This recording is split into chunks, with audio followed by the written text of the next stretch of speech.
Goedenavond, dames en heren. Welkom weer bij een nieuwe aflevering van Alaafgekte. Vandaag doe ik de intro. De mussen vallen van taak.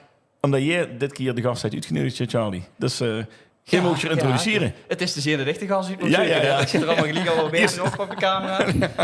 Nee, voor mij... Hoe is je dat aan dan? Dat legt het zelf uit. Goed gefuntje. Ik zit hier even Marleen Rutte, helemaal uit Hunsel in het oog gekomen. Ik heb hier mogen figureren in een clip, dus ik heb er nummer opgeslagen en denk, ja, nu kon ik die eindelijk eens horen. Dit is de kans. Dit is de kans. Ja. En ik maar zingen, mich niet bellen, mich niet bellen. En die is wat er duurt. Het is wel met een WhatsAppje begonnen ook gewoon. Dus, welkom. Ik zei, ik heb niet zoveel gezien, dus we begonnen een oor lang lekker over vastloving, maar ook over dich. En we hebben natuurlijk van tevoren even gegoogeld en we zogen, er was dus een programma en dat programma heet... Daar zit muziek in. En dat is begos waar ik begrepen heb. En klopt dat of hebben we dat verkeerdje, is dat fake nieuws? Dat is hartstikke echt nieuws. Dat is gewoon onze grote vriend Chat. Dat was dus dat te vertellen. Ja. Oh, dan ben ik benieuwd wat hij nog meer te vertellen heeft. Want ja, weet er niet zoveel van, joh. Nee, dat klopt. Daar zit muziek in. Was bij TV11. TV11. Nog bestond, ja. En wie lang is dat geleden? Oh nee, wacht. TV11. TV Limburg. TV Limburg. Zijn die er nog? Nee, TV Limburg bestaat niet meer. Wie lang is dat geleden? Dat was in 2011. Oké. Dus ga je zo'n 15-jarig jubileum? Ja, ja en nee, want eigenlijk, 2011 heb ik metgedaan, maar toen had ik nog helemaal niks. Nee. Dus een jaar later, 2012, toen heb ik voor de eerste keer op de 11e van de 11e gestaan en toen had ik ook het repertoire om het landje in te trekken, om Limburg in te trekken. Ja. Dus eigenlijk is het voor mij 2012 begonnen. Oké. Ja. En dan beginnen alleen maar covers? Want... met Dos het muziek in hebben we allemaal ons eigen liedje gekregen. Er werden voor iedere finalist een liedje gemaakt. Dus dat liedje had ik al en inderdaad gaat covers. Ja. En vanaf 2012 heb ik ook zelf liedjes laten schrijven. Dus vanaf dat moment dat ik op de 11e van de 11e stond, had ik ook eigen liedjes. Ja. En daar zit muziek in? Iets van een talentenshow dan? Of moet ik het zo zien? Of talentenjacht? Dat klopt. We zitten in de jury. Rob Knubbe, de zoon van Beppie. Mm-hmm. En Ivo van der Bijl. Diana. Oh, wie heet Diana? Ja, Diana. Ja, ik ben daar van de achternaam aan het denken. Maar hele leuke vrouw. Mm-hmm. En Lei Meijsen. Oké. Deze doet er ook bij.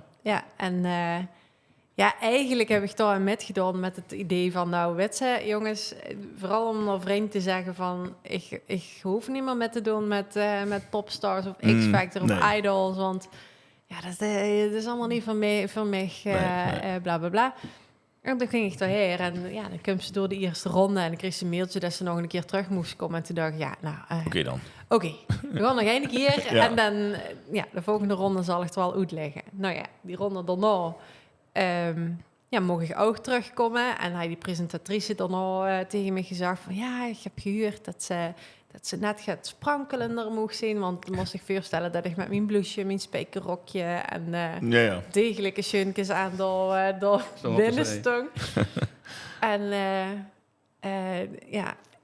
Toen zag die presentatrice, dat vergeet ik nooit meer... die zag tegen mij, dan moest ze op zoek gaan naar een diva-look... Dus ik zat toen nog in Eindhoven op school. Ik studeerde logopedie. Echt na school, de stad in daar. En toen zoek ik er op zo'n beurtje superstar staan. Ik dacht, dat is het. Daar moet ik zien.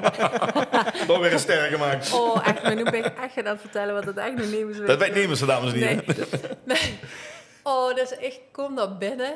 En ik heb echt tegen dat vrouwke gezegd... Hallo. Ik ben op zoek naar een diva-look. Kunt u me helpen? Oh my god. En die vrouw die heeft echt even een paar seconden me aangekeken. Ja. En wie dat ze zocht dat ik niet begon te lachen. Toen dacht ik, oh fuck. Ze meent je dat nog. Ze meent het echt. En ze zo... Ik ga je helpen, je bent op het goede adres, kom maar. Okay. En toen heeft hij me fijn leren buksje en hartstikke leuk. Ja. Dus vanaf dat moment worden we vertrokken natuurlijk. En in de derde ronde was het de weg door het hart van de Schentaler. Dus dat was wel echt lekker rocken. Ja, dat was leuk. Leuke tijd. Maar is dan als de diva look aanduurt, stiert er dan nog in de gang een diva op het podium? Of is het karakter en de kleding nog op dat moment nog lijkt wat u heen? Ja, nee, ik denk wel dat wel ongeveer... Ja, het is niet zo zwart-wit als zoals het nu ziet. Nee, oké. Ja. Maar als ik gewoon... ik heb nu wel gewoon mijn zomerse toesjurkje aan, zeg maar.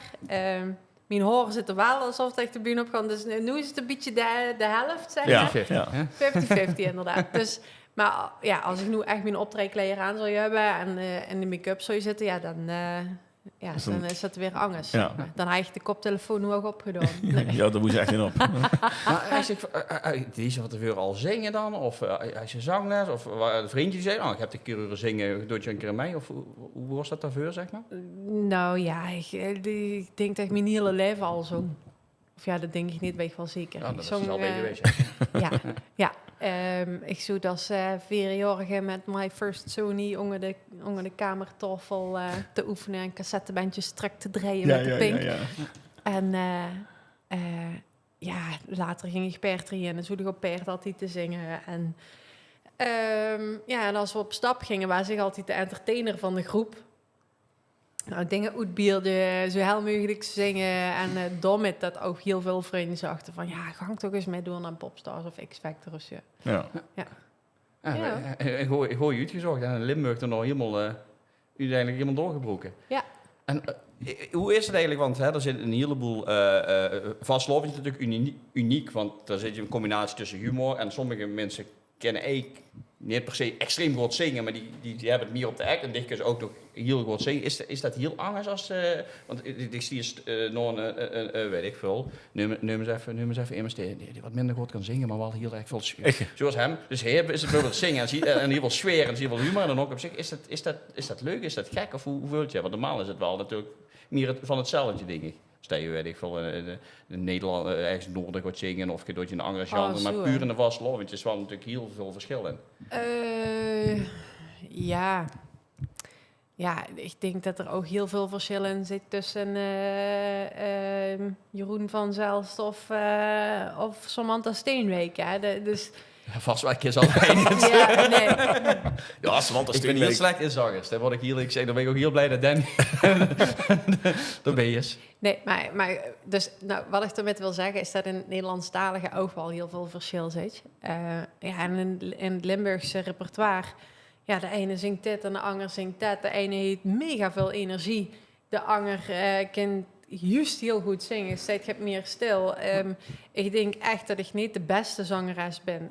Ik denk wel dat ik goed kan zingen, maar ik ben echt niet de beste zangeres uit Limburg. Maar je weet wel hoe je dat je het een beetje aan eind moet kallen. En dat moet een combinatie van zijn. Want de kinderen nog zo goed zingen als dichter Stijs en ze is van...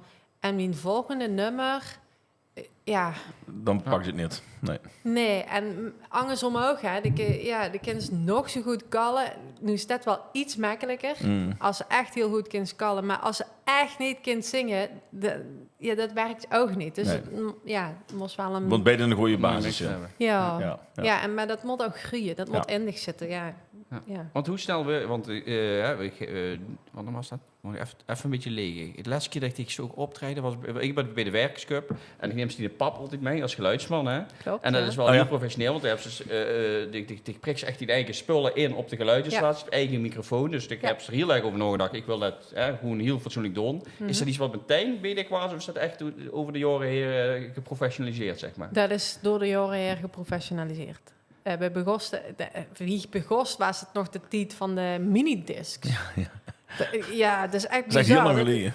Ja, maar dit klinkt mega lang geleden. Maar zo lang geleden is het nog niet, klopt. hè? Is dat een cd of is het een mini? Minidisc is eigenlijk een soort cassettebandje, maar dan nog kleine... niet cassettebandje. Het is zo'n... Het is een klein vierkant schiefje waar wie staat. noemden ze die dingen die ze in de computer stoken? Disketten. Disketten. Ja. En dit is dan een hele kleine diskette, zeg maar, zo. En daar stond dan de muziek op. En dan moest je dat met een MD-speler moest het hele liedje afspelen voordat hij opgenomen was op de minidisc. En zo begon het. Dat ging over naar USB.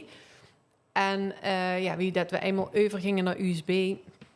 Pap ging die gaat wel al vanaf het begin af aan met. Maar in het begin ging er echt alleen met als chauffeur. En trekt hij de plan. Ik huur wel als ze klaar is en ik breng de grijvers. Ja. Maar dat is eigenlijk wel vrij vlot gegangen naar... Ja, shit, ik maak van tevoren een repertoire-lijst, maar ik stond op een bühne en ik merk eigenlijk aan het publiek dat ik wat anders wil gaan zingen, maar dat gaat niet, want ik heb dat doorgegeven. Dus dat is eigenlijk vanzelf een beetje zo gegangen dat pap dan maar bij de geluidsman ging stoppen. Maar ik gewoon zeker niet aan dat geluid zitten. Dat gewoon ik niet doen. Maar ik kan wel zeggen welk liedje dat erin gestart moet. Ik zal wel luisteren wat ze zegt. Ja.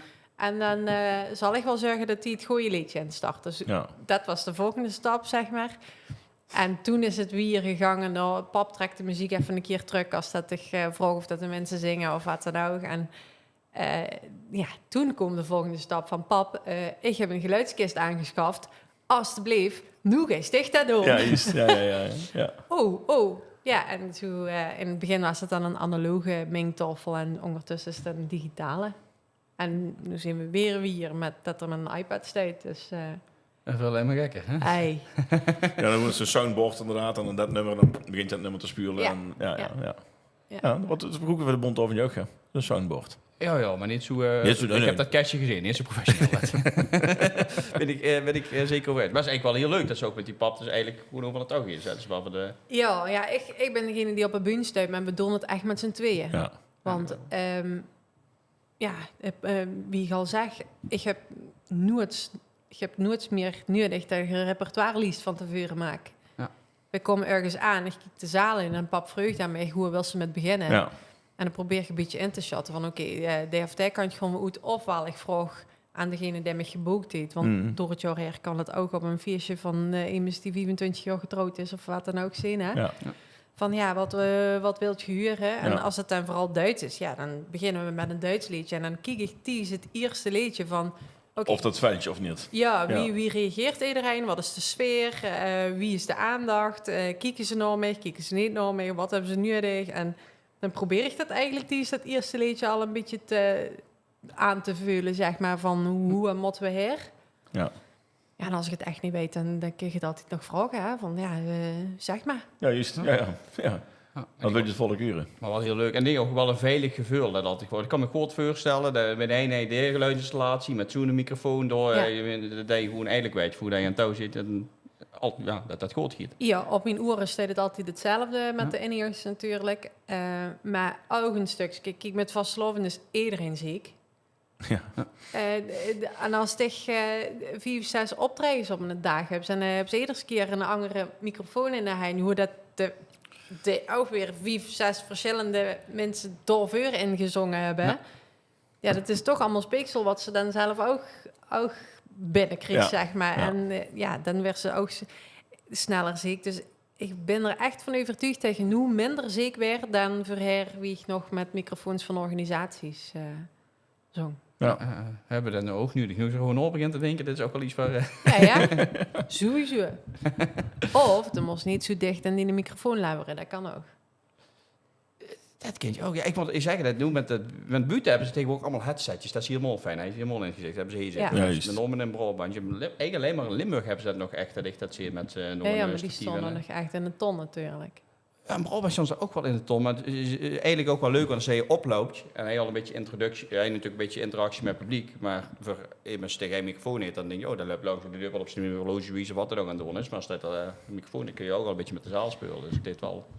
Dan ben ik wel benieuwd of dat zich met zo'n headsetje al klaar hebt gekregen om die tong de microfoon te laten raken met het oefenen met kussen. Oh ja, dat raak ik altijd. Ik kan dat, hè? Ik kan dat. Ik kan niet heel wiet komen. En ik vond je nog een beetje naar voren houden, dus dat giet altijd...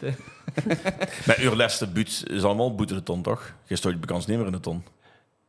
Ik niet. En ik zal je vertellen hoe dat heeft toevallig goed Barry, heb ik dat ook gezegd, en dat klopt gewoon niet helemaal. Barry Knapen, ja, heel goed. Heel een organisatie mogen een ton bouwen. En dan kreeg je eerst de opdracht van, mogen een ton bouwen. En dan denk je, ik wil een ton bouwen. Een ton bouwen. Maar dan begin je een ton en die hebben toch altijd ideeën. En dan gewoon ook nog ballonnen opzetten. En dan gewoon een ding extra hoog maken. En uiteindelijk stond je zeg maar tot zo achter de ton. Ja. En ik heb een heel schoon pakje gekocht. En ik vind dat je komisch uitzien. En dan stond ik eigenlijk achter de ton. Ik leer op de veur stonden. zie je wat vrijer en dan kun je, als je in mensen ook en dan sta je een tonstootje en dan zie je toch eigenlijk bedekt, zeg maar. Dus het is wel een beetje, het is natuurlijk een traditiedingetje, hè, dus ik snap dat sommige mensen denken, nee, je moet je in een ton stonden, hebben we ook respect voor. Als organisatie per se wil je dan door nog tijd, maar als je de keuze hebt, dan gewoon ik liever... Ja, en de tonbouwer is natuurlijk heel avondje verdrietig, hè? Als dat je moet die ton wel wat bedreigingen van uit van die mensen. Eerst word je met een ton. Is gewoon een ton gebouwd, je gooit er in stof. Wat zag ze? 8 ton. 8 ton. Vind je zo goed? 8 ton. Ja. 8 ton, nee. Oh! Nee. Toch wel mooi gaan zingen, dat heb ik wel. Ja, dan ligt het toch aan of je Marleen Rutte ziet of de Cupjes. Dat kan ik ook zeggen. Er zitten zeker verschillen tussen. Verdient jij zoveel meer als ik? Maar we streven ook niet naar. Dus lol en flauwekul. Nee, maar bij Buut heb je gewoon een top, want dat is een ander soort zaal. Dan ga je zitplaatsen, dus je hebt entree. Ja, hier als 3-4 glazen bier drinken ze op het algemeen nog niet. En dek ook minder. En hoe dat je stoort en goed en een plein en op elkaar. Ja, er is meer te verdienen en het is gewoon commerciëler. Dat is, Ja, buitenpubliek is wel echt heel fijn publiek. Ja. Als die eenmaal aan het loesteren zijn, 9 van de 10 keer loesteren ze dan ook heel erg naar mijn teksten. Ja. En ik hoef maar iets van een grapje te maken en de zaal lacht al. Terwijl als ze normaal in de feestzaal staan en dan wil ze een grapje maken, en dan kijken ze echt van... Zing maar gewoon een liedje. En... Begin kunnen te zingen. Ja. Dus ook wat goed, een beetje een buitenzaal, als dat een zanger kunt, wat ook bij de wedstrijden en dat soort dingen, dan in theater, dan is er altijd even twee mensen of twee groepen die zingen. En dan kun je altijd dat nummer, dan zeggen ze, nou gewoon even sjoenkelen. En dan zie je iedereen elkaar aankijken, zo verzint je dat nou, helemaal geen zin. En dat nummer is dan even een beetje doorzetten en dan nog gaat de zaal ook wel los. Je komt er helemaal in met. En wat vind je nou eigenlijk het leukste? Want het is voor alle soorten zalen te spelen. Het liefst zoveel mogelijk mensen in een zaal of boete. Of wat zijn de schoenere optredens die zich gehad je hebt zo? Ja, dat is echt heel wisselend. Uiteindelijk heeft ieder optreden wel zijn eigen charme. Ja. Of dat ze nu voor 20.000 man thuis, ja, dat is natuurlijk kicken. Ja, dat is echt tof. Maar het is minstens zo leuk om voor 20 man te staan. En vorige week nog was ik op een verjaardag van iemand die 60 was geworden. Het was een verrassing van zijn 3 zoons en zijn vrouw. Dat ik toch kom zingen. Ja, en dan zingt ze dan een liedje wat ze in het vastelavondseizoen bijna nooit zingt. Maar dat raakt en zo. En als ze dan juist dat die mensen in tranen zien, ja, de wil ze natuurlijk niet in het hele publiek aan het huilen hebben. Daar gaat het niet om. Maar gewoon dat muziek zo kan raken. Ja, en dat zie ze vaak. Wie kleiner het gezelschap is, wie meer contact en zo hebt. Dus, er zijn overal vuurs en tegens. En ja, mijn passie is gewoon om op een bühne te staan. En of dat mensen beter maken. Ja. Dat. Of dat nu 20.000 man zijn of 20, ja. Ja, we hebben het wel eens met verzorgingstoes inderdaad. We doen met Kapel Goed Gemootje gaan we ieder jaar 7 verzorgingstoes af. Oh, leuk. En daar zitten ook mensen inderdaad met heftige dementie. Ja. En die verheuren echt geen vinden. Er zit geen emotie op het gezicht, is helemaal niks. En dan merk je gewoon naar liedje nummer 3, dan komt er een glimlach op het gezicht. En dan een beetje met de hand, met de begeleidster. Ja, dat vind ik net zo fijn als een pijnfestijn bijvoorbeeld. Ja. Dat is, voor mij is dat is gewoon heel gaaf. Is wel schoon dat ze het zeggen. Ik heb het ook eens goed metgemaakt. Er was ook in een bejaardenhuis net voor de vastelavond. En er was een mens die was al de hele tijd aan het slopen. Of ik dacht dat hij aan het slopen was. En op een gegeven moment begon ik toen als mij 1000-maal belogen te zingen. En wie dat er aan het slopen was, hij zoet gewoon nog steeds zo. Maar zijn mond ging helemaal met op en neer met de hele tekst. En ja, weet je, dat zijn de kleine dingen. Ja. Wat ik ook gaaf liep bij dicht, want ik zie hem op TikTok wel eens van, weet je, zangeres Yvonne Kanters is dat volgens mij. Die gaat ook naar bejaardenhuis her. En die gaat ze gewoon aan de stoel bij immers, gaat ze liedjes zingen, de persoon van vroeger uit heel goed kindje. En dan gaan die mensen, met alle respect, wie de man dat zou zien, die gaan helemaal met zingen, die gaan helemaal met in de emotie. Schön, en dan denk je, de mensen begint gewoon te huilen terwijl aan het zingen is. En ja, dat is... Dan denk ik van, dat is echt ook wel wat heel gaaf voor dich zien, zoiets. Ja. Ik denk dat ze het kent namelijk. Nou ja, dankjewel voor het compliment. Ja, dat...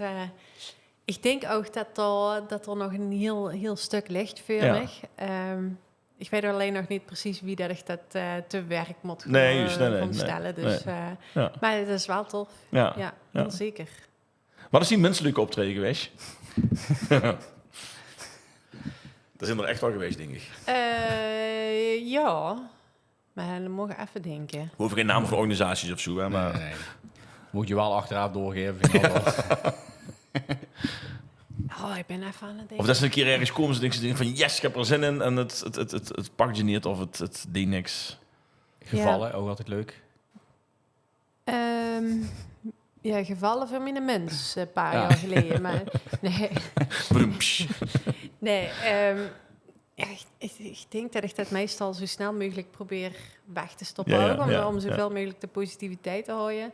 Maar er is wel een keer een moment geweest, maar meestal is dat dan meerdere factoren, zeg maar. Dat was echt hartje winter, tuurlijk, want er was lovend is in een windje. Ja. Januari, dat was op een hierenzitting ergens in het zuiden. En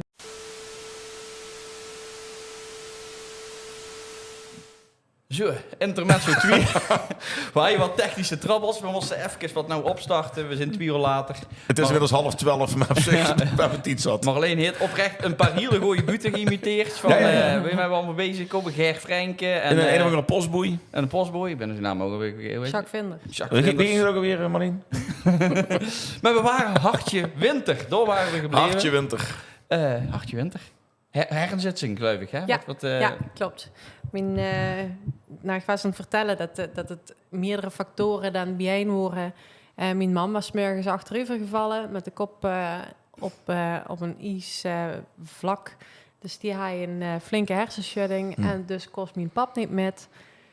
Op het laatste moment dus een kameraad van mij gebeld of dat hij met kost. Maar die had eigenlijk de dag ervoor zijn pap moeten begraven. Dus dat is wel metgegangen.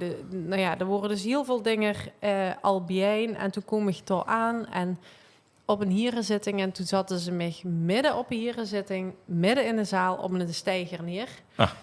En dat begon al met dat mijn microfoon niet aanstond. Dus ik kreeg geen geluid. Dus pas wie ik op een steiger stond, komen ze erachter dat ik al aan het zingen was, maar dat er geen stem kwam.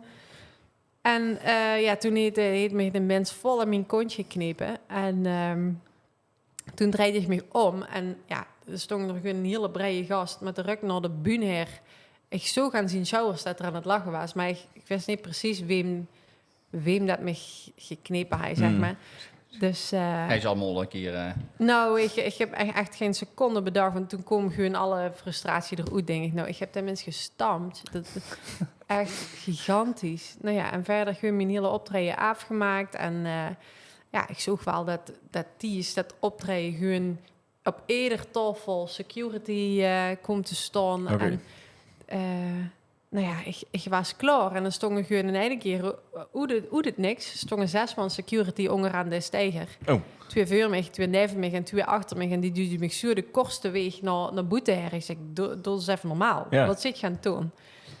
En toen vroeg een van, besef zich wel wat je gedaan hebt. De heb net het einde van Winkelslag flink gestampt. Ah. Maar goed, dat is hoe het geweest. En ook toch van dingen, snel vergeten. En, dat. Het was al gedoemd op mislukken. Precies. Ja. Doordat dat van tevoren... Als het van tevoren allemaal niet was gebeurd, dan was dit ook niet gebeurd. Nee, juist. Dus, nee. Maar verder, er is altijd wel een keer een optreden van ze denken, wat hij angst kunnen doen. Maar vooral daarover nadenken van, hij gaat angst kunnen doen überhaupt. En soms zijn de omstandigheden er ook gewoon niet nog. Ik heb ook wel ooit dat ik naar een feestje ga en dat ik vooral aan het kletsen ben. En het leuk vind als iemand op aan het treden is, maar minder aandacht voor hebt. Ja, precies. Ja. En ik denk dat iedereen dat wel eens heeft. Maar dat hebben ze met de buiten, denk ik ook. Als ze 2 avonden achtereen in dezelfde zaal stuis, als 2 avonden achtereen, hetzelfde tijdstip, hetzelfde volk, hetzelfde zaal, dan nog kan het compleet angst zijn. Ja. Dus Nou, ik denk wel dat onderschat wordt, niet dat vergeet je ook bij het zingen, maar zeker bij de buurt is dat als je begint, je weet niet wat je doet. Je begint je aan en je hebt een keer succes in een zaal en dan ga je zangen staan en het is helemaal niks. Ja. En dan gooi je toch aan de eigen twiefelen, was niet goed zo. En dus er moet zeker een werkbare situatie zijn, hè, want als dat niet goed geregeld is, slecht geluid, slecht licht, een zaal die niet opgevuld is, dat gebeurt daar nog wel eens. Hè. Want het is gewoon een herenzitsing, mooi als buurtrechter niet willen staan. Kansloos. Tenzij de ontzettend goede presentator heeft, je heel duidelijk... Gewoon zeggen, er zijn wel hier zittingen die wel echt heel erg leuk zijn. Die kom ik ook achter. En dat deze dek is toch al door de presentatie, of omdat dat er zo door jaren in het gebouwd is dat gereed. Alleen het is natuurlijk wel heel snel, denk ik, het zal wel aan mij leggen. Maar het is ook, moet ik zeggen, soms heb ik niet per se het beste optreden gehad, maar weet ik wel, dit is eigenlijk het beste wat ik uit heb kunnen halen. En dan ben ik er eigenlijk trots op, dan ik het redelijk goed gedaan heb. En dat ik dacht van, ik ga je meer uit kunnen halen. Dus ik dat toch een beetje bij in zit. Maar precies. Het is wel heel spannend, zeker als je iets solo doet. Want dan sta je er toch alleen voor LUL in plaats van met een groep stoot je een beetje kunt je achterduiken, zeg maar. Ja, het grote voordeel wat ik heb is dat ik natuurlijk een pap heb, waardoor ik heel goed kan schakelen nog. Ja. Ik kan altijd even naar het Duits of een album met zingen of wat dan ook. Dus dat is wel fijn. Ja, ik moest een heel langere tekst gaan vertellen. En dat is ook een ander insteek, zeg maar. Ja. En dat kent zich ook. Maar het zijn twee aparte dingen. Ja. Het is wel zo, omdat de buurt gaat steeds meer naar iets meer naar stand-up toe. En ik heb in ieder geval niet meer dat ik vast zit aan een tekst. Vroeger was altijd, ga je verhaal, dan moet je begin, eind en dan zit alles tussenin. En hier lelijk, ik heb meteen in eind 2 dingen die ik altijd heb en de rest heb ik grappen en ik ging die aan het begin of het einde plaatsen en het vulde ook een beetje. En als ik probeer zoveel mogelijk met het publiek te doen. Ik heb hier een clinic van Boy Jansen, een heel bekende beul geweest. En hij zei, eigenlijk als je improviseert, hoef je minder grappig te zijn. Want het vult voor de zaal al veel gebeurtjes wat echt is, zeg maar. Ja. En je kunt je grappen ook nog heel mooi inplaatsen. Dus ik heb een paar vragen aan de zaal of aan een persoon. En dan weet ik al, ik ga ja of nee zeggen. En voor allebei heb ik een antwoord. Dus het ziet er geïmproviseerd uit. Ja. Maar als ik merk, de zaal, die gewoon wel heel goed op. Ja, dan gooi je er wat langer mee. En dat is wel fijn. En als je echt een verhaallijst, met begin en eind, dat zijn buurtredners, die kun je 10 keer luisteren en dat klinkt 10 keer hetzelfde. Of dat je een cd aanzet. En ik zeg niet dat dat slecht of goed is, dat is niet mijn stijl. En dan ik vind het juist leuk dat je wat... Een cd, Danny. Huh? Oh, ja? Hey, een cd. Waar je het er straks over hebben, op vroegere tijden. Ik heb cd's. Ja. Ik heb in de kast dan. Dat is wel wat ik zie. Ik kan inderdaad zeggen, oké, ik voel dat de zaal naar Duitse slagers neigt. Nou, pap, we gaan Duitse slagers doen. Ja. Ik kan niet zeggen van, ik ben nu een gynaecoloog en ik ga naar een postboei. Ja. Nee, dat is, maar wat wel is... als ze de postboeien laat vertellen hoe dat er allemaal geweest is en wie de rotonde en zo en rondjes blijven draaien, kan het net zo goed een gynaecoloog zijn. Hè? Het is wel zo, als je een typetje speelt in een buurt, sommige spullen, Freddy van Elm, zei je wel eens gezien bijvoorbeeld? Nee, wel eens. Het is een hele goeie speel. Je kan ontzettend goed spelen. En een buurt als Dater heb ik toevallig ook wel eens een keer als typetje en die speelt je fabuleus. En er zit helemaal een type in. Maar als de zaal dit pakt, dan kan ook niet in één keer normaal gewoon doen, zeg maar. Dus op de manier dat je op je eigen blijft, hoe makkelijk het is. Ja. Maar als ik vind dat heel doet, vind ik fantastisch, vind ik grandioos. Alleen het is wel het risico. Pak je zaal het niet, dan zit je eraan vast. En ik kan in ieder geval nog wat langers proberen te doen, zeg maar. Dat is, Dus dan, en die allergaafste optreden? We hebben nooit het slechtste optreden gehad, ja. Dat was echt, er was niks aan. Ja, nu is het niks meer verhuurd van de mensen, toch, trouwens? Nee, ik denk het niet. Nee. Dit is niet in mijn streek uitgezonden. Dus ja, mijn allergaafste optreden, dat was wel mijn concert in 2019. Ja, dat was echt gaaf. Maar vooral omdat daar werken ze dus echt naartoe met een dansgroep, met personal trainingen, met zorgen dat ze fit is, met voeding, met make-up, met de haar, met de kleier, gewoon alles erop en eraan. Ja, en, alle facetten. Ja, echt. En als het dan boete 32 graden is en nog staat iedereen in die hal voor dich, ja, dat is wel echt vet. Ja. En hoe was dat? In Neer, in de sporthal. Oh, ja. Want hoe kwamen jullie erbij om dat te gaan doen? Of een van zichzelf? Of hoe, Nee, er werd aan mij gevraagd van, wat is nu hetgeen hoe de sticht van Druims? En toen heb ik gezegd van, dan moet ik eens even nadenken, want dan kreeg ik niet direct een antwoord op. En toen ging ik naar een show van Helene Fischer en toen heb ik daar een foto van gemaakt. Dit. Ja. Maar goed, natuurlijk niet op het niveau van Helene Fischer. Al was het toen, nu is het ook niet te vergelijken met een paar jaar geleden. Maar wel gewoon die eigen show met dansgroep, met een live orkest. Iedereen die alleen voor dicht komt. Ja, dat was wel, het was echt vet. Ja, dat geloof ik, ja. Maar die hebben ze ook best wel een fanclub. In de zin van, ik zie nog af en toe berichtjes op Instagram en best heel veel mijn kalkjes, heel veel reactie op. Dus ik ook wel echt wel heel veel mensen er echt een zin in haaien, zeg maar. En die echt vervolgen. Ja, dus dat is echt heel leuk, ja.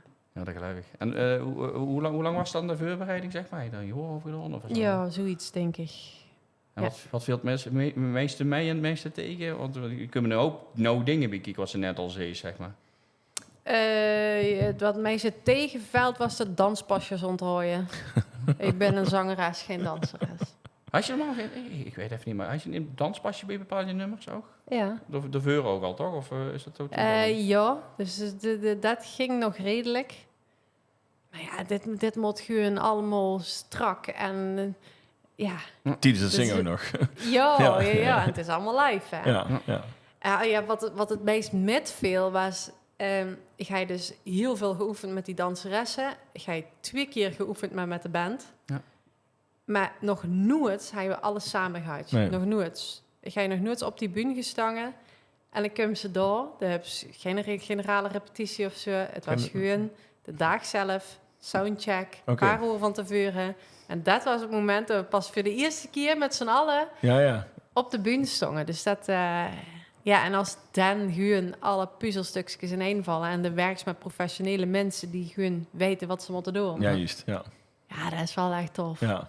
Dat is echt tof, ja. En had ze het ook met gastoptredens of was het alleen maar... Beppie was er. Oh, okay. En verder niet eens. Nee, Beppie heeft toen volgens mij 2 liedjes gedaan... en ik heb 1 liedje met haar samen gezongen. Ja. Ook heel bewust voor gekozen toen. Ja. Kijk, nu kreeg ze dat bijna niet meer verder. Ja, om echt alleen maar de artiest zelf een concert te laten geven. En dan ook nog goed te verkopen. Maar ja, toen was het toch nog anders. Misschien, dat is nu 7 jaar geleden. Dat verandert echt heel snel. Dat is weer de dag van gisteren, maar er zit wel heel veel tussen. COVID zit je tussen. Ik herinner me nog, toen was ik naar het Boete Gala geweest in Neer. Oh, ja. En toen was Beppie door zingen. En die was toen ook nog echt reclame aan het maken. Ja, die had er wel zin in. Dat klopt. Ja, dat is goed. Ja, dat is een schoenvrouw. Vind ik een heel leuke, aardige vrouw. En ja, die is echt klein. Ik dacht, die zal wel wat kleiner zijn. Dus ik veel, zeg maar. Die is zo. Dat is wel grappig dat ze het zegt. Want wie dukt dat... Nu niet meer. Nu ondertussen kennen de mensen mij wel. Mm. Maar wie dukt dat mensen... als ze met me dan op een foto gingen... dan zagen van... Wow, best groot. Dat ze gewoon de lengte van Beppie gewend worden, zeg maar. En echt ervan stonden te kijken dat ik zoveel groter ben. Ja.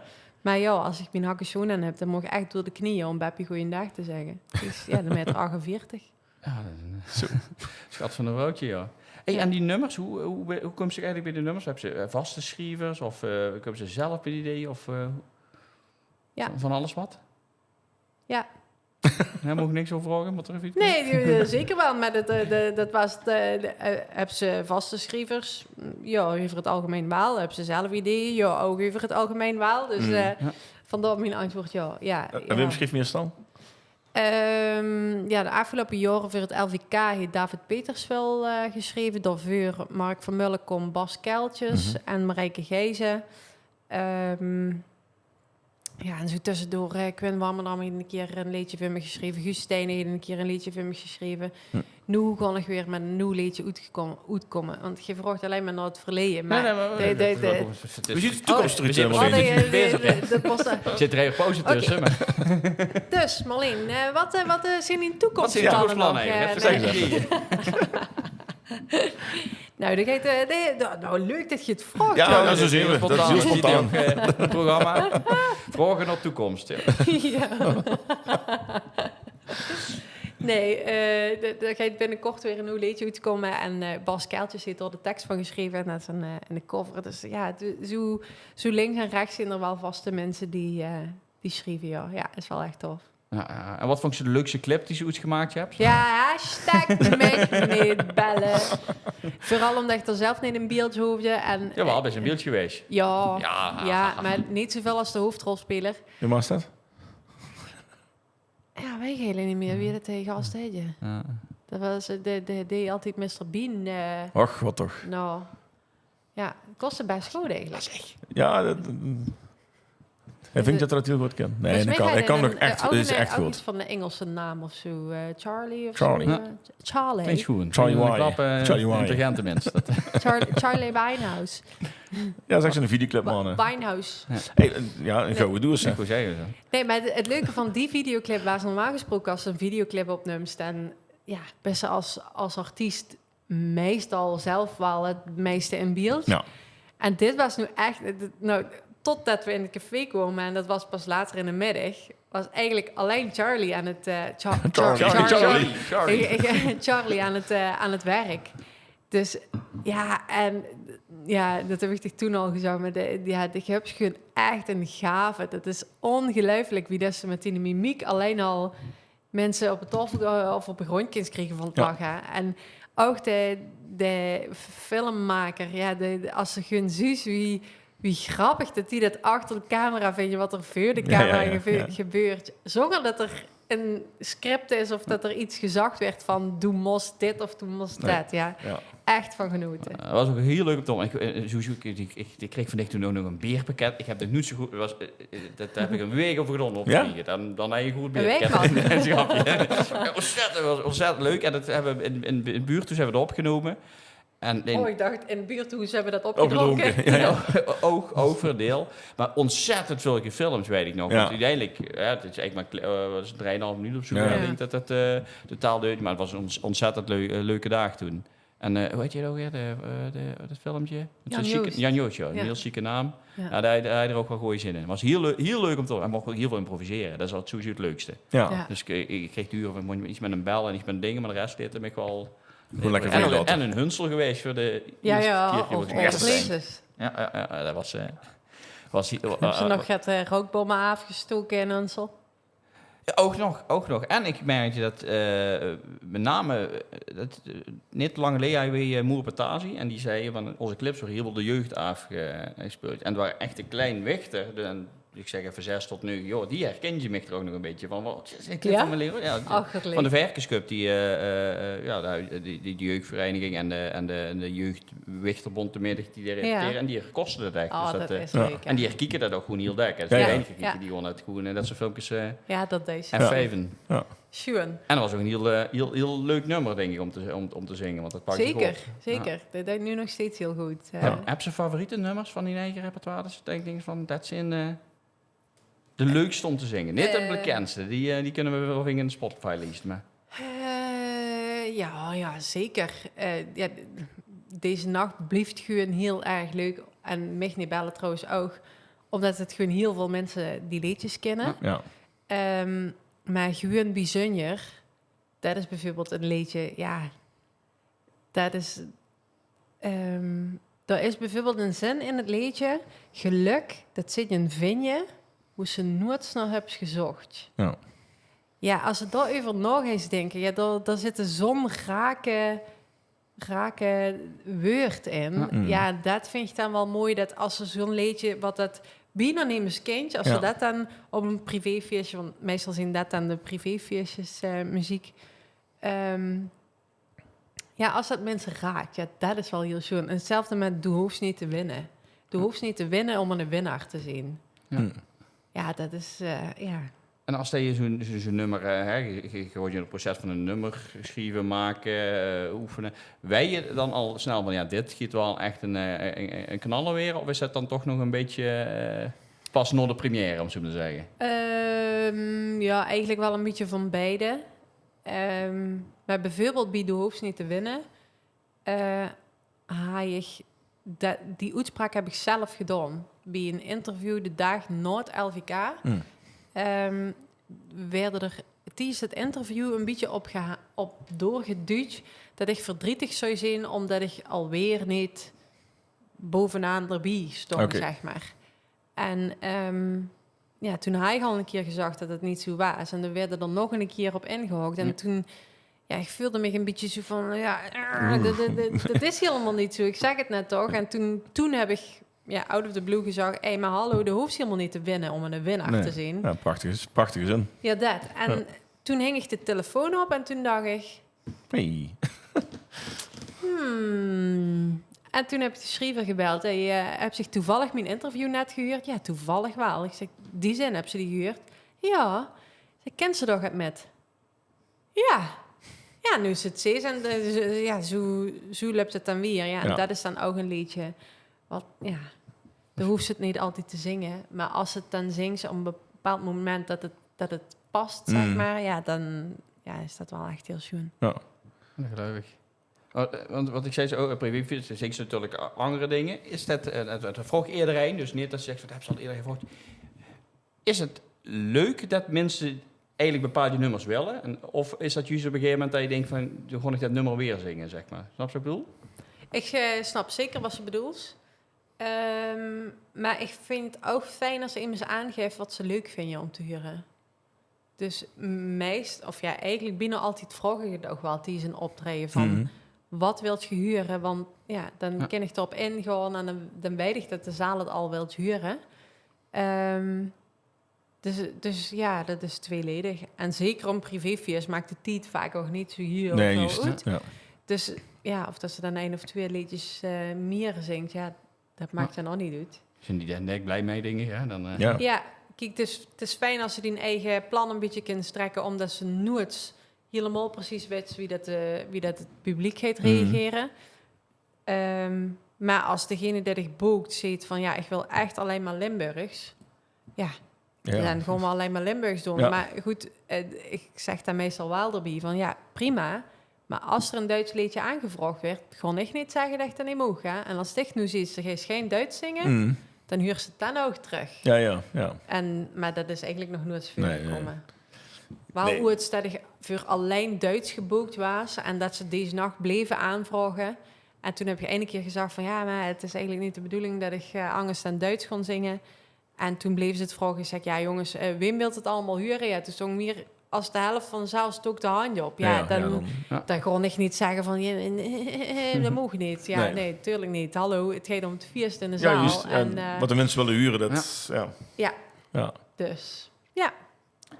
En komend seizoen, wie gaat dat eruit zijn? LVK in Wiert. Ja, ik hoop het zeker. Ja. Dat is wel de bedoeling om met te gaan doen. Ja. Maar ik doe echt alleen met als ik 100% overtuigd ben van mijn eigen liedje. Ja. Maar ja, dat is in de achtertuin. Hé, hallo. Ja. We kunnen de fiets. We gaan met de fiets, ja. Ja, ben zou je ook nog met de fiets kunnen gaan? Hoe lang fiets je erover? Ja, dat ligt eraan of dat ze die elektrische fiets op standje turbo hebben staan. Dan is het 25 minuten. Heb ze een elektrische fiets? Kijk aan. Ja, dat... Ik niet. Sterker nog, nu met de kids hebben we sinds kort een elektrische bakfiets. Zo.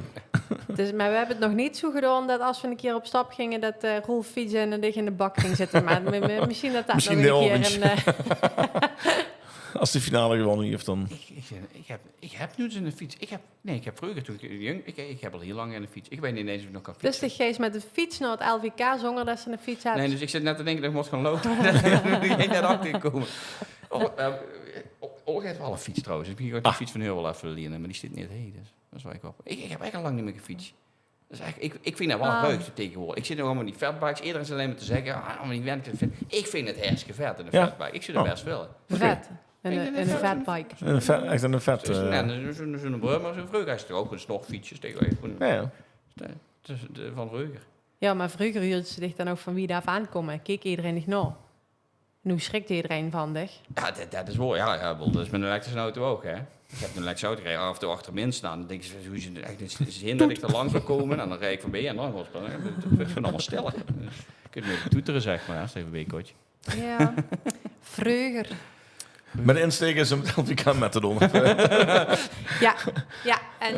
En weer nieuwe muziek te maken en vooral lekker te gaan knallen bij de optredens. Ja. Geug. Ja, en jij? Wij zijn ook aan het schrijven op dit moment. Een idee is er al. Melodie zit al in de kop. De tekst die het globale papier. Oké, nou dan zit je al een heel eind. Dus binnenkort moeten we Ronald Moenen weer een keer gaan vervelen. Ja. Jij zal het wel druk hebben nu dit jaar dan. Ja, ik denk dat we zeker van iets bier terwijl het nodige aanzetje komen inderdaad, ja. Ja. Ik begreep dat Moerenbetage hebben ze gezegd. Ja, die zeggen van ja, als het LVK een wierd is, dan Ja, tuurlijk. Dus ontkomt van die aan om die met te doen. Ja, ik heb ook een nummer geschreven. Charlie gaat met on. Absoluut dit. Nee. En hoe heet dat nummer even? Dat weet ik nog niet. Oké, even een nummer maken. Nee, dat weet ik nog niet. Dat is dan het thema. Dat ik Oh ja. nog niet, Oké. ik heb geen idee. Nou, Nee, ik zou dat niet kunnen zingen. Dat, en als het nog lang niet wet, dan wet het misschien ook niet meer. Nee, zo komt Hey. allemaal teksten. Dat is Maar waar, je kijkt natuurlijk ook die zatgatje, hè, want er gaat je een heel kort nummer voor het WK, maar Ja. dit heel Het lang Nederlands moeten duren. elftal werkt je niet met. Hè. Nee, die waren er heel snel klaar mee. Maar er zit ook maar één Limburger bij, hè? Ja, dat, De derde of vierde keeper of zo, Mark Vlekken. Dat was een Limburger. ja, En de rest, ja, niet. ja, volgens mij Noord van Noord kun je misschien ook in het Spaans of in het... wat zit er nog meer in? Argentijns. Ja, Argentinië of Vooral is Engels, hè? Argentinië. Ja, ja. Argentinië of Engels, hè? Kun je doen. En dan, Ja, het ligt eraan hoe snel dat je dit weer online zit natuurlijk. wat Dus de het vandaag? WK-finale misschien al gespeeld. Het is vandaag woensdag 15 juli en zaterdag 18 juli staat dit online. Hey. Mensen, dat is het idee. Dat is echt waar. Oké. Ja, maar daar hebben we dit ook gevolgd, Ik ja. denk dat dit het moment is dat ik een heel klein beetje af kan roken, want voetbal, daar moesten, daar weet Ja, dus ik echt ook. Dat ben ik ook helemaal niet niks duur. van. Ik heb er geen verstand van. Nee, een alleen een liedje ervoor geschreven. Voor Nederland. En Nederland is eruit. Dat is We eigenlijk hebben dat echt heel, helemaal op Facebook maar gebombardeerd. Shot. We houden van voetbal, maar ik vind er geen bel aan. Dus eigenlijk was het gewoon allemaal nep. Was gewoon allemaal... Fake. allemaal marketing. Ja, puur marketing. Ja, dat kent Ja, toch? iedereen maakt in de Zoom een keer een liedje. Ik denk, ja, dan doen we dat ook een keer. Ik, Ja, hè? Dat doet Ja. je goed. Ja. Maar als een beetje in de picture In de picture blijven. Ja. En op zich wel eens gedacht op... dus Komt er gaan voetballen? Nee. Nee. Maar dit is hier wel het Duits zingen, hè? Dus Limburg zingen. Heb je ook wel eens gedacht om Nederlands of Engelstalig of andere soorten te komen? Ja, het Engelstalig heb ik mijn ABBA-medley. Verder nog niet heel veel. En Nederlandstalig ben ik wel van plan om mijn repertoire een beetje met uit te gaan breiden. En dan, Maar dan vooral tijdens de optredens, zeg maar. Als het zich loont of als het een keer heinig is om een Nederlandstalig liedje te kunnen zingen, zo meer die manier. Ja. Engelbewaarder zing ik trouwens al. Maar dat is ook alweer een beetje passé, ja. Ja. Dus, Ja. ja. je moet nooit helemaal zoele zomernachten, hè? Ik wil... Ik vind dat... Heb je dat gezien? Van, dat is Rutger van Barneveld, die jong. En die heeft meegedaan aan een of een programma, een lokale omroep. En dat werd een succes. Dus hebben ze het door van Nederland 1, 2 of 3 gebracht. Het ging over allemaal artiesten die zongen dat ze goed konden zingen. Maar eigenlijk het allemaal net niet haaien. En dan had je René Leblanc, die zat erin, hè, van... Tell me that you love me. Ja, fantastisch. En dingen, Rutger, dat was ja, gewoon een knulletje. Hè? Wie niet hier. Alleen, nu heet het dus een nummer. En dan weet je gewoon niet wat ermee. Want er zit ook een overal nummer 1 met dat nummer. Hè? Ja, ja. Maar het is ook wel echt een heel leuk liedje. Het is een heel catchy nummer. Want eerst paar keer dat je dacht, maar op een gegeven moment, ik was ook te zingen. En dan staat 3 keer gehuurd. Ja, je Oké, ziet het. Ja. die 3 zinnen zing je constant met, zeg maar. Ja. En ik vind het wel fantastisch dat zo'n jongen dit eigenlijk... Iedereen vraagt van, hij heeft niet in zich. Het is zelfs heel persiflage gehad. Je heeft nog succes met... Ja. ik vind ja. En ook een Zwarte Cross, hij is een nummer verboden, hè, van Biogasolina. Dat mocht er niet meer gespeeld worden. Niet? Nee. Nee. En Maar was iedereen het nu nummer wel of geen grap? Volgens mij was het serieus. En dan hebben ze vanuit de radio... Even serieus. Nee, echt serieus. Ja, ja. Nog één keer, wat is er... ik weet er niks Op van. een Zwarte Cross hebben ze gezegd dat dat nummer niet meer gedraaid mocht worden. Hoezo niet? Ja, daar waren ze keuken, denk ik. Zwarte Cross is gewoon een Ja, dan fest. mogen ze het zelf niet bij de ingang zingen, want er werd dus geweigerd op het terrein. Maar misschien Maar die Radio het gaat Veronica... over Baila de Gasolina, hè? Baila, baila, baila, baila. Ja. Dat is toch leuk? Ja, dat is kei leuk. Maar Nee, dus refrein moet je Radio leuk Veronica, die zagte van we moeten daar ook draaien met ons Radio Veronica team. En hij dan een silent disco.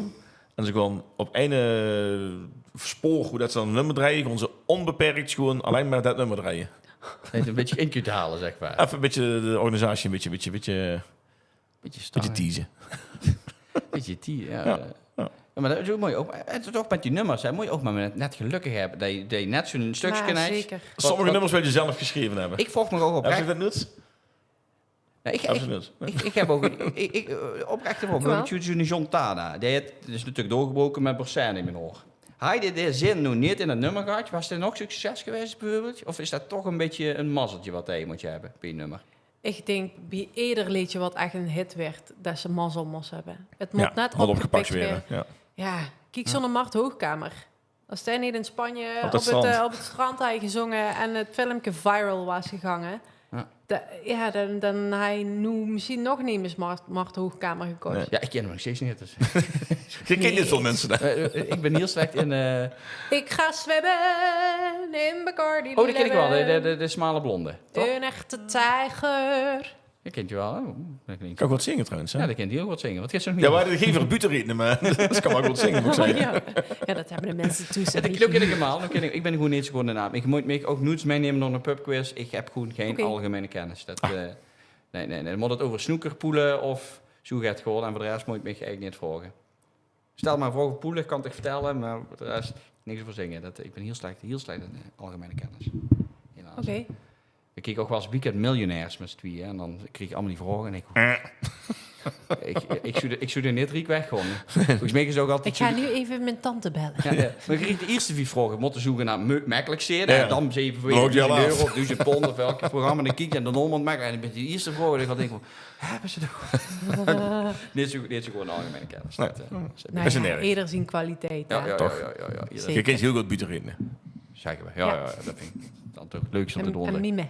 Mime vind ik echt toch het leukste. Als het moest kiezen, nu iets meer buurtreden of nu iets meer iets van pantomime achter doen, dan ging ik dan maar neem maar buurtreden. Tot nog eens.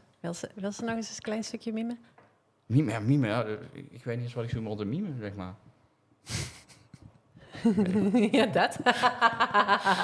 Dat was dat. Reactie overdreven. En nogmaals, er zijn er een paar... Je moet een keer een film kijken van Freddy van der Elzen. Dat is echt, vind ik, binnen het mime is dit... Binnen ook nog met de Ton praat natuurlijk dan, maar vind ik dat de beste meme speler. Die kan heel erg... maar die ook nog meer elastiekheid in zijn wangen zitten. Ja. En ik kan ook nog lomper kijken als mij. Dus dit heel ook een buurt dan als dater.